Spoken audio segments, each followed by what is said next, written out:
Dear learners, this case study describes a 10-year strategy from Sensodyne toothpaste to raise condition awareness of sensitive teeth by replicating the experience of learning about the problem from a dentist or trusted friend. This case study also talks about how a change in marketing strategy completely transformed the fortunes of Sensodyne.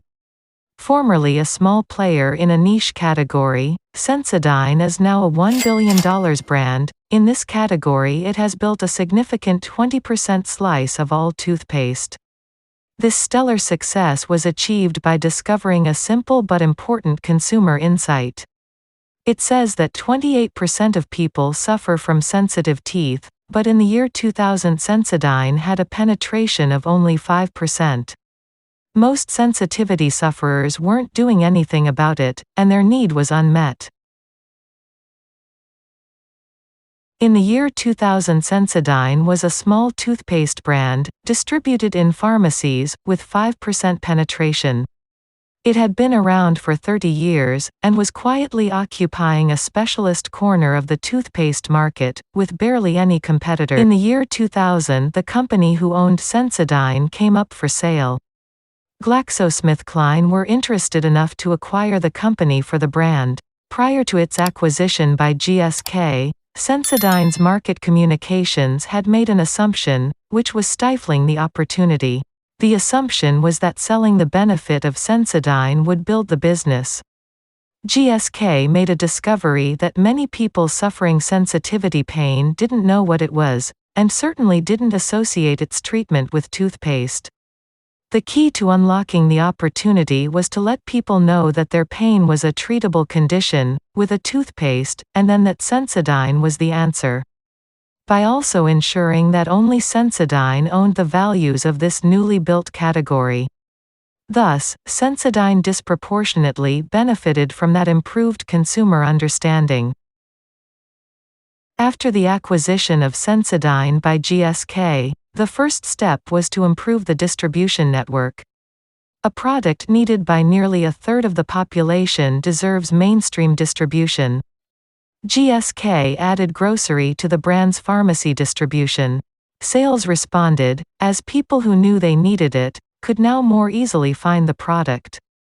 But the distribution-led gains plateaued in 2004, at 11% penetration. And it's a long way to go as there are still 28% who need the product. When people who were known to have the symptoms of sensitivity were interviewed, it transpired that many of them didn't know what the pain actually was. Because it's not constant, and is triggered by food and drink, many of them thought it was a food problem, not a tooth problem. They bore the pain and got on with life, and in some cases, they took painkillers. But the thing which didn't occur to them was that toothpaste might be the solution. Users learned what the pain was and the solution for treating them with the Sensodyne toothpaste from their dentist. So GSK realized that 3 steps were important in the process of communication. First, someone needed to feel sensitivity pain. Next, they needed to understand that the pain is caused by a condition. Only then, someone would become interested in finding a solution. Until now, communication had not tackled the second crucial step, which is making the people understand the condition of sensitivity. Dentists were doing a good job of letting people know they had sensitivity pain. But it just wasn't happening very much. Dentists weren't aware that so many people suffered.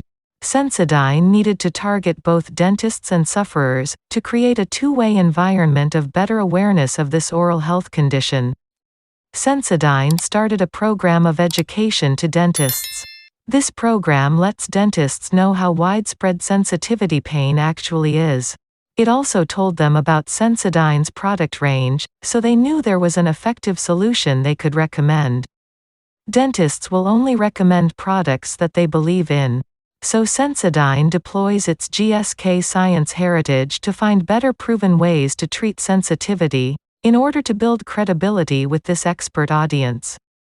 Significant investment in R&D has resulted in an active program. People only go to their dentist every 6 to 12 months or less. They couldn't rely on dentists to do the whole education job, especially when they might have other pressing oral health issues to solve in a consultation, such as cavities. To speed up the process, and create a better aware cohort of sensitivity sufferers, consumer communication recreated a dentist intervention. They created a unifying global creative vehicle using real dentists to explain sensitivity authentically, in their own words. The Dentist creative vehicle runs in over 100 countries.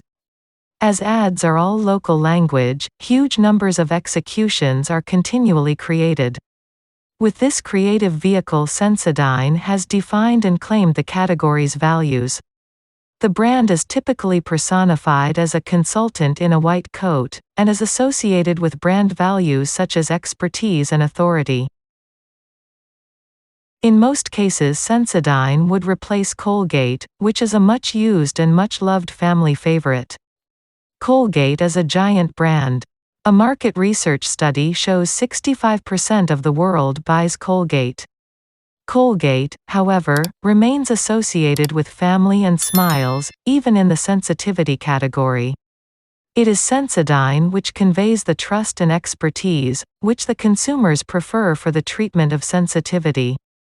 This has allowed Sensodyne to deflect a recent attack, when Colgate doubled their efforts behind Pro Relief in 2012. As a response, Sensodyne launched Sensodyne Complete, and modernized the look and feel of the existing vehicle. Sensodyne's share continued to rise in the UK in the sensitivity category, whilst Colgate's fell. Sensodyne's value has grown double digits every year, from niche in the year 2000 to over $1 billion globally today. This makes it GSK's biggest brand not just in oral health, but amongst all its consumer healthcare portfolio. In the UK, where we have the longest running data, dramatic growth in penetration is evident. Distribution improvements led to one period of uplift, and the dentist campaign ushered in a further period of growth, despite the attack by Colgate in 2011. Inexorable growth in share of the toothpaste market in the UK mirrors growth we have seen in other markets globally. The sensitivity category has grown from a niche to 20% of the toothpaste market in the UK, which is one of Sensodyne's key markets. And within this category, Sensodyne is the leader, with 65% value share. The growth in UK penetration from 5% to 23% is a reversal of the picture before GSK bought the brand. There are now far fewer people who leave their sensitivity untreated. Sensodyne is the leading brand of sensitivity toothpaste in the world, and #1 dentist recommended in many markets. And the brand sustained price premium versus Colgate in the sensitivity category.